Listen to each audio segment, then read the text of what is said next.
here at Spire Motorsports Fan Days, where the fans have come out to support their favorite team. We have a home race coming up on the schedule where the drivers are super excited to hit the Roval. But before we do that, the fans and the drivers have to have some fun. What is it like to see all these fans show up for Spire Fan Day?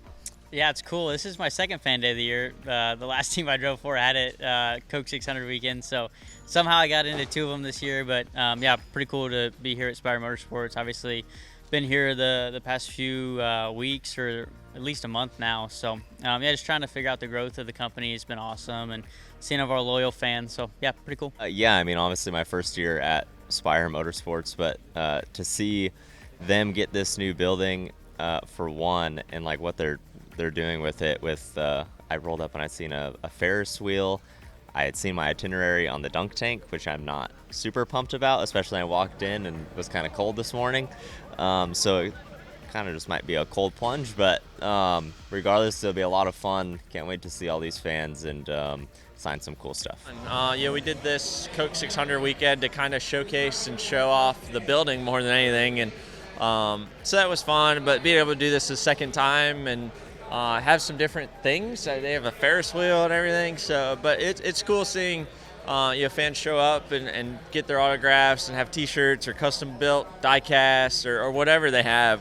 Fenders and I one customized pair of pants or something like. But it's all unique. You never know what you're going to see. And race fans are probably the loyalist fans in racing for sports-wise. So it's really cool that Spire Motorsports and everybody does this. They put a lot of work into these events and to make it fun and enjoyable for our fans. With this being your first year with Spire, new team, I feel like there's a lot of fun experiences that come with that. When you look back at this season, are there any moments that stick out as your favorite?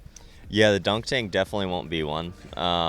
But I mean, it's hard not to say Nashville, just because the beginning part of my season was such a struggle, kind of just the position we're in, kind of being a part of two teams, and then really needing to turn our year around. And I felt like we really did that, finishing second there at Nashville. And ever since then, it's actually been a really good second half of the season, I felt. So just really proud of everyone at Spire Motorsports and the whole 71 team of kind of turning that around. And that's a memory that'll, I feel like, stick with me for a long time, of just remembering that struggle and how we did turn it around. I pulled in a few minutes ago, and I couldn't believe how many people were already in line and waiting and just kind of hanging out around all the activities we got going on today. So it's going to be an exciting day.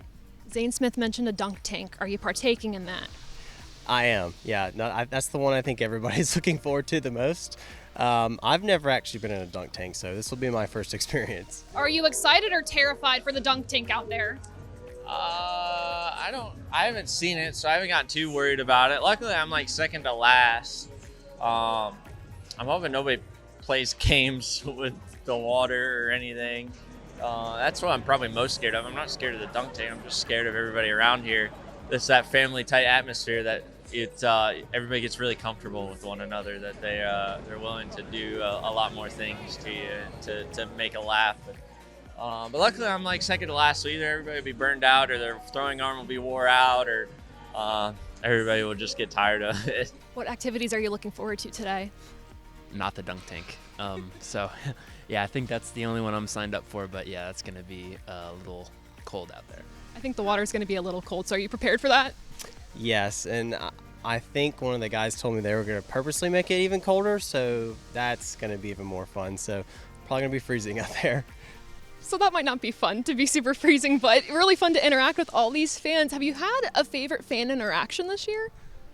I think all of them are pretty good, right? Just thankful to be here and have the opportunity to race cars like this and travel and go around. So I like all the interactions. What are your thoughts going into the Roval this weekend? I'm excited about it. It's going to be different. I've never done it before, so I'm excited to just do something new. I'm glad they changed the racetrack. It probably is going to make it more chaotic, or have drivers worried or confused, because they have their brake markers and everything. So they're going to have to get out of thinking old track and think new. And me, that's all I got. So I think that will help me, or at least help my learning curve a little bit of get up to speed. But Yeah, excited for it, but more than anything, I mean, we have nothing really to lose right now, too. So it's nothing, there's no pressure. We're just going to race. You know, we have 90-point lead in Rookie of the Year. We have a pretty good gap to the guy behind us, a pretty good gap in front. Like, I'm kind of in my own island of like 21st in points. So I can't really gain or lose. So we can just go race and just try and build for next year. Well, Carson Osafari might not be totally excited to get in the dunk tank, but he's definitely excited to get into the car this weekend to take on the Roval.